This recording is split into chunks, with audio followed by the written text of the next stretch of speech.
नमस्ते friends, welcome back to my new blog. आशा करती हूँ कि आप सभी लोग बहुत अच्छे होंगे। मैं भी बहुत ही अच्छी हूँ।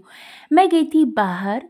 बाहर मुझे थोड़े से काम थे, तो बाहर जाने का मतलब ही होता है कि आप लेट हो ही जाते हो।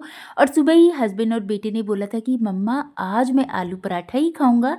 लंच के टाइम में आज हमें दाल चावल खाने का बिल्कुल भी नहीं मन कर रहा है। और हल्की हल्की सी ठंडी हो रही है, ऐसे में पराठे बड़े मज़ेदार लगते हैं। तो यहाँ पर मैंने 5 आलू और थोड़ी-सी इमली डाल कर के 4 सीटी लगा लिया है। अब आप बोलोगे इमली क्यों डाली? इससे कुकर बिल्कुल भी काली नहीं होती है, थोड़ी-सी भी काली हो जाती है तो मुझे देखने में कुकर बहुत ही गंदा लगता है। तो यहाँ पर चलिए 4 सीटी लगेगा और जब तक कुकर का प्रेशर रिलीज़ होगा, हम मसाला तैयार करेंगे। तो 1 छोटी चम्मच लिया है मैंने धनिया, 1 छोटी चम्मच जीरा और आधी छोटी चम्मच यहाँ पर मैंने काली मिर्च लिया है। इनको इमाम दस्ते में हम हल्का दरदरा पीसेंगे।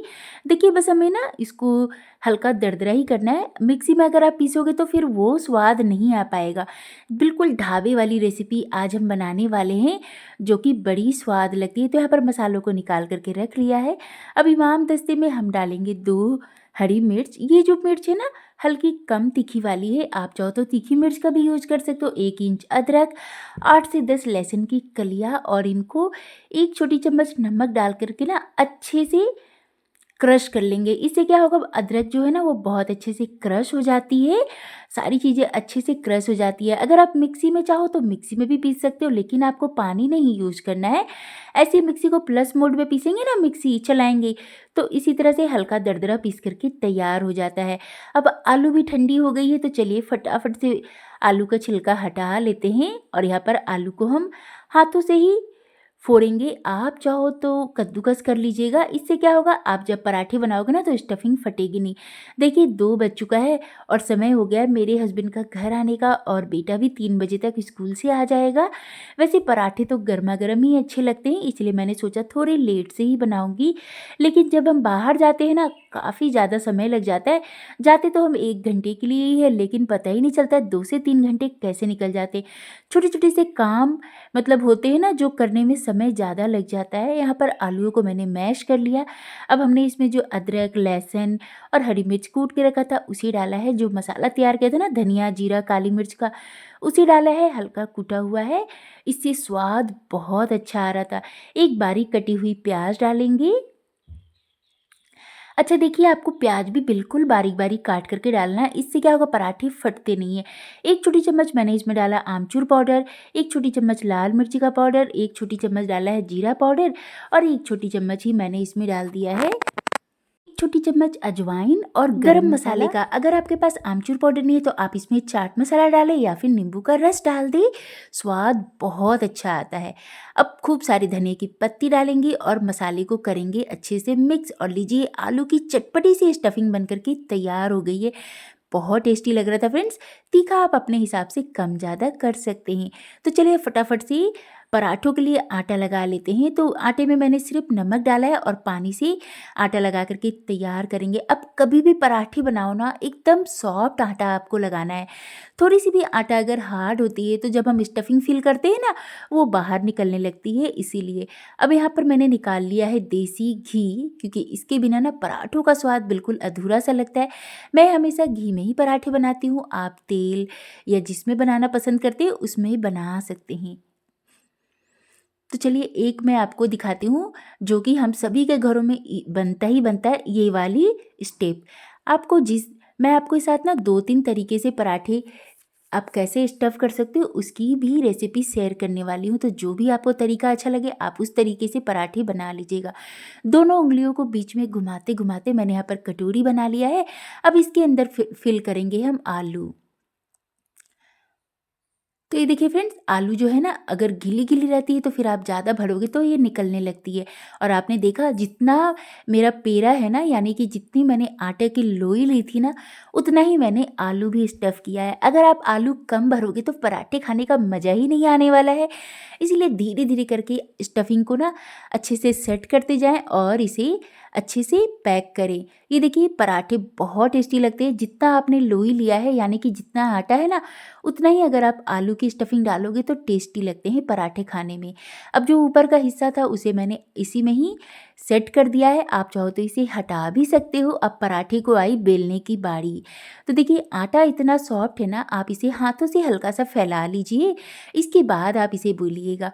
और बेलते समय ना आपको बिल्कुल अपने हाथ को हल्के-हल्के चलाना है, इससे क्या होगा स्टफिंग भी चारों तरफ फैलेगी और जो पराठे हैं वो फटते भी नहीं हैं। कितना सारा स्टफिंग मैंने डाला है आपने तो देखा ही है। तो देखिए बिल्कुल भी पराठे नहीं फट रहे हैं। और ये देखिए थोड़े तो बहुत आलू जो दिख रहे हैं ना, इसका मतलब है कि हमारे पराठे ना स्टफिंग से एकदम ओवरलोडेड हैं। तो चलिए अब दूसरा तरीका आपको दिखाती हूँ। छोटी-सी पूरी जैसा आप बेल लीजिए पेड़ा लेकर के। ये सारे जो तरीके हैं ना फ्रेंड्स, इससे स्टफिंग बहुत सारा लगता है, तो आप स्टफिंग बनाने में कमी मत कीजिएगा, क्योंकि स्टफिंग के बिना तो पराठे खाने का मज़ा ही नहीं आता है। अब अंदर लगाएँगे हम थोड़ा-सा देसी घी या फिर आप तेल भी लगा सकते हो, जो भी आप लगाना प्रेफ़र करते हैं वो लगाइए और इसके अंदर हम फिल करेंगे अपनी स्टफिंग। तो खूब सारा स्टफिंग लीजिए।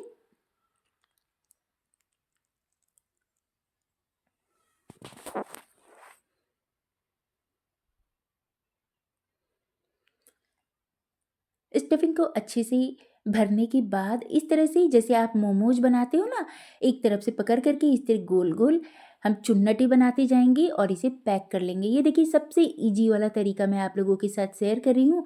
और जो बचा हुआ था ना उसे मैंने उसी में पैक कर दिया है। और ये जो बचा हुआ हिस्सा था उसे हमने पैक करने के बाद ना रखना है नीचे, और उसके बाद आपको पराठे बेलने हैं। तो इस तरह से क्या होगा, वो भी सेट हो जाता है और पराठे देखिए कितनी अच्छी स्टफिंग में भर के तैयार हो। थोड़े बहुत जो फट रहे आप उसे हाथों से ही शेप दे दीजिए, अंदर की तरफ कर दीजिए और लीजिए पराठे बेल करके तैयार हो गए हैं। तो अब एक पराठा मैं आपको सेकती हूँ। पहले धीरे धीमी आंच पर हम पराठे को जब सेकते हैं तो पराठे बहुत टेस्टी लगते हैं। सबसे पहले मैंने यहाँ पर रोटी बना लिया अपनी बिल्ली के लिए, और एक पराठा मैं आपको सेक करके दिखाती हूँ। देखिए कितनी स्टफिंग भरी हुई है ना, फिर भी मेरे जो पराठे ना फूले फूले बन करके तैयार होंगे। अब मैंने तवे के ऊपर कोई भी तेल या घी नहीं लगाया था, तो थोड़ा सा आलू जो निकला हुआ था वो चिपक गया था तवे पर। आप क्या करना, थोड़ा सा तेल या घी लगा करके फिर पराठे डालना, तो बिल्कुल भी नहीं चिपकेंगे। अब मैं आपको साथ तीसरा तरीका शेयर कर रही हूँ। तो इसके लिए छोटी सी रोटी मैंने बना लिया है और ये छोटी-सी और एक बनाएँगे। तो छोटे-छोटे से 2 पेड़े आपको लेने हैं, पूरी से थोड़ी-सी बड़ी साइज़ के लेने हैं, और पूरी जैसे आप बनाते हो ना, उसी तरह से इसे बेल करके तैयार कर लेंगे और इसके बाद हम भरेंगे स्टफिंग। तो इसमें भी खूब सारी स्टफिंग भरे जाते हैं और ये पराठे बड़े मज़ेदार लगते हैं। मेरे घर में तो आज सभी को मज़ा ही आ गया था ये ढाबा स्टाइल पराठा खा कर के। तो दूसरी जो रोटी थी उसे हम ऊपर से डालेंगे। देखिए दूसरी रोटी जो है ना मेरी, वो थोड़ी-सी छोटी है, लेकिन कोई दिक्कत नहीं है। अभी हमने इसे अच्छे से पैक कर दिया है। आटे ऊपर से सूखा आटा लगाएँगे, नीचे से भी थोड़ा-सा सूखा आटा लगाएँगे। अब मेरी जो रोटी ऊपर से थोड़ी-सी छोटी थी, तो उसे ही मैं बेलूँगी। इस तरह से बेलेंगे तो ये बिल्कुल बराबर हो जाती है। और हल्के हाथों से इसे हम बेलेंगे। इससे क्या होगा, स्टफिंग भी चारों तरफ फैल जाएगी और जितना पतला आपको पराठा बनाना है उतना पतला बना लीजिए। अब मेरी जो रोटी थी वो दोनों तरफ से बराबर हो गई थी, तो मैंने पीछे की तरफ भी थोड़ा सा इसे बेल लिया। और चलिए अब पराठों को दोनों तरफ से अलटते पलटते हुए यहाँ पर मैंने मीडियम फ्लेम पर सेका है और इसके बाद देसी घी लगाएंगी। और ये देखिए फुले फुले क्रंची पराठे तैयार हो गए। अब आपके ऊपर ये डिपेंड करता है कि आप किस तरह का पराठा खाना पसंद करते हैं, हल्के से क्रंची या फिर सॉफ्ट सॉफ्ट पराठा। मेरे घर में तो सभी को क्रंची क्रंची एकदम क्रिस्पी क्रिस्पी पराठा खाने में मज़ा ही आता है। तो देखा आपने किस तरह से फूले फूले पराठे बन कर के तैयार हो रहे हैं। आप कौन से तरीके से आलू पराठा बनाते हो कमेंट करके ज़रूर बताइएगा, या फिर कोई भी पराठा आप इस तरह से ना बना सकते हैं, बहुत टेस्टी लगती है और इससे आपकी स्टफिंग भी बाहर बिल्कुल भी नहीं निकलेगी। अब देखिए कितना सारा हमने स्टफिंग भरा, लेकिन एक भी पराठा ऐसा नहीं है जो फूला नहीं हो और अच्छे से सिका ना हो। तो धीमी धीमी मतलब हम हल्के हल्के हाथों से प्रेस करके ना इसे, इसे तो हम लोग छोलनी बोलते हैं, आप लोग क्या बोलते हैं कमेंट कीजिएगा। अच्छे से प्रेस करेंगे तो चारों तरफ से पराठे अच्छे से सिकते हैं, तो खाने में बहुत टेस्टी लगते हैं। यहाँ पर मैंने पराठों को सर्व किया है दही और आंवले की खट्टी मीठी चटनी के साथ।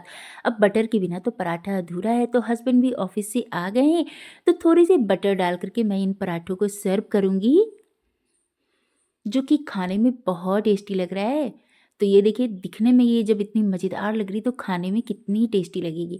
और ढाबे क्यों जाना है जब आप घर में ही इतना टेस्टी पराठा 10 मिनट में बना कर के तैयार कर लोगे। तो चलिए पराठा मैं आपको खोल कर के दिखा देती हूँ कि अंदर तक हमारे पराठों में स्टफिंग कितनी अच्छे से फैली हुई है। ये देखिए, लग रहा है ना कितना अमेजिंग, बहुत टेस्टी ये आलू पराठा बन कर के तैयार हुआ है फ्रेंड्स। तो ट्राई ज़रूर कीजिएगा और रेसिपी थोड़ी-सी भी पसंद आए तो लाइक, शेयर एंड सब्सक्राइब करना बिल्कुल भी ना भूलें। तो पराठे देख कर के कंट्रोल ही नहीं हो रहा था जब मैंने आपको तोड़ कर के दिखाया ना, तो मैंने सोचा एक बाइट मैं खा लेती हूँ, बहुत मज़ेदार लग रहे हैं। और ये आंवले की खट्टी-मीठी चटनी के साथ तो बहुत टेस्टी लग रहा था। आप अपनी पसंद की चटनी के साथ इसे सर्व कर सकते हैं, धनिया पुदीने की चटनी या फिर जो भी आपको पसंद